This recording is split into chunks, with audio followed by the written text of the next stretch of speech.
आप सभी को मेरा प्रणाम। स्वागत है आप सबका मेरे चैनल होली बुक्स में। तो अब तक हम सुन चुके हैं शिव पुराण रुद्र संहिता की पार्वती खंड से अध्याय 13।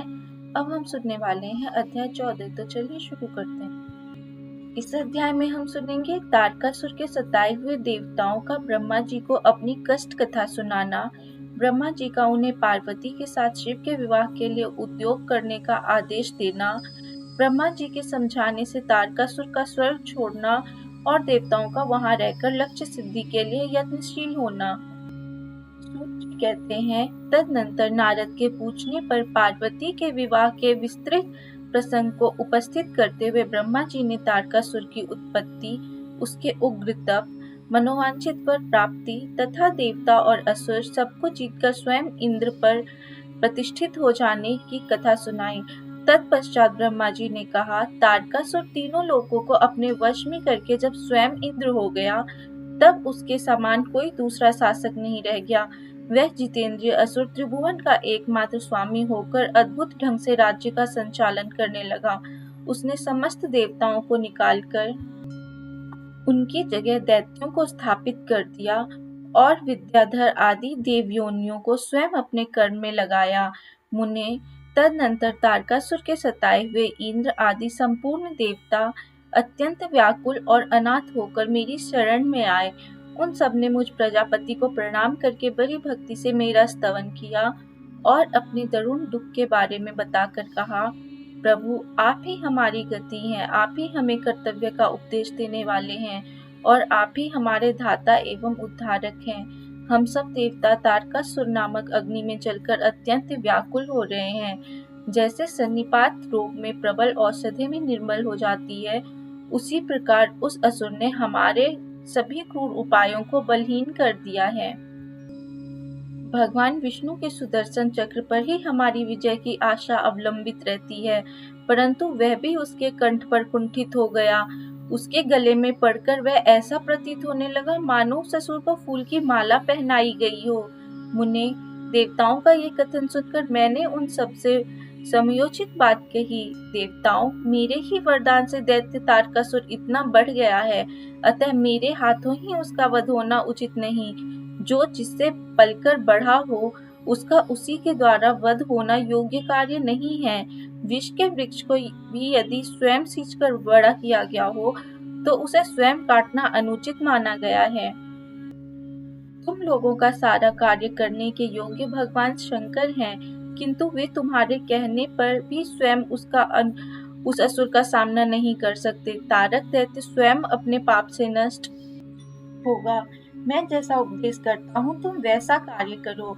मेरे वर के प्रभाव से न मैं तारकासुर का वध कर सकता हूँ, न भगवान विष्णु कर सकते हैं और न भगवान शंकर ही उसका वध कर सकते हैं। दूसरा कोई वीर पुरुष अथवा सारे देवता मिलकर भी उसे नहीं मार सकते। यह मैं सत्य कहता हूँ। देवताओं, यदि शिव जी के वीर्य से कोई पुत्र उत्पन्न हो, तो वही तारक दैत्य का वध कर सकता है, दूसरा नहीं। सुरश्रेष्ठगण, इसके लिए जो उपाय मैं बताता हूँ उसे करो। महादेव जी की कृपा से वह उपाय अवश्य सिद्ध होगा।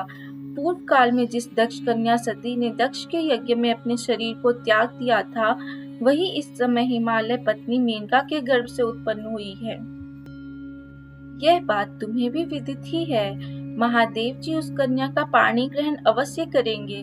तथापि देवताओं, तुम स्वयं भी इसके लिए प्रयत्न करो।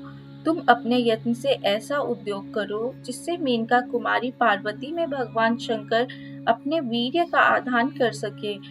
भगवान शंकर ऊर्ध्वरेता हैं, यानी उनका वीर्य ऊपर की ओर उठा हुआ है। उनके वीर्य को प्रस्खलित करने में केवल पार्वती ही समर्थ है। दूसरी कोई अबला अपनी शक्ति से ऐसा नहीं कर सकती। गिरिराज की पुत्री वे पार्वती इस समय युवावस्था में प्रवेश कर चुकी हैं और हिमालय पर तपस्या में लगे हुए महादेव जी की प्रतिदिन सेवा करती हैं।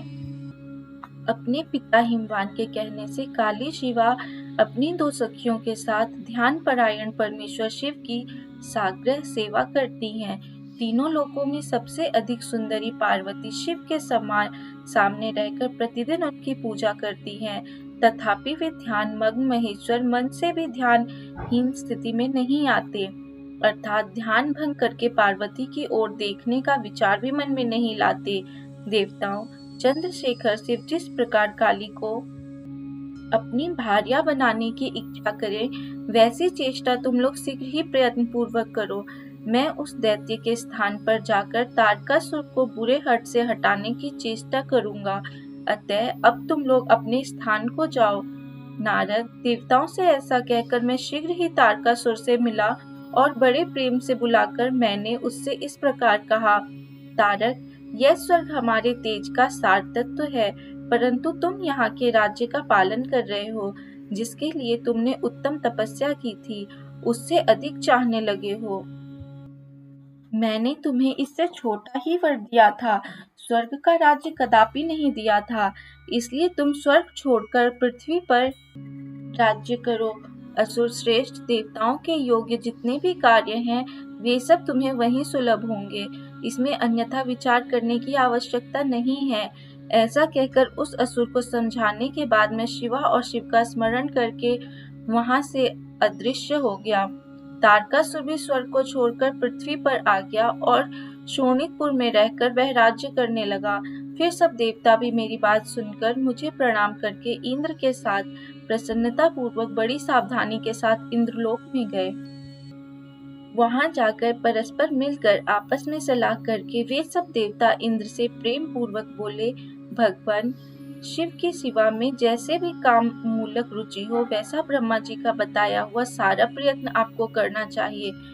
इस प्रकार देवराज इंद्र से संपूर्ण वृतांत निवेदन करके वे देवता प्रसन्नता पूर्वक सब ओर अपने अपने स्थान पर चले गए। यहाँ पर हमारा अध्याय 14 से 16 तक समाप्त होता है। जल्दी ही मैं आपसे मिलूंगी अगले अध्याय के साथ। तब तक अगर आपने मेरे चैनल को अभी तक सब्सक्राइब नहीं किया है तो कर लीजिए।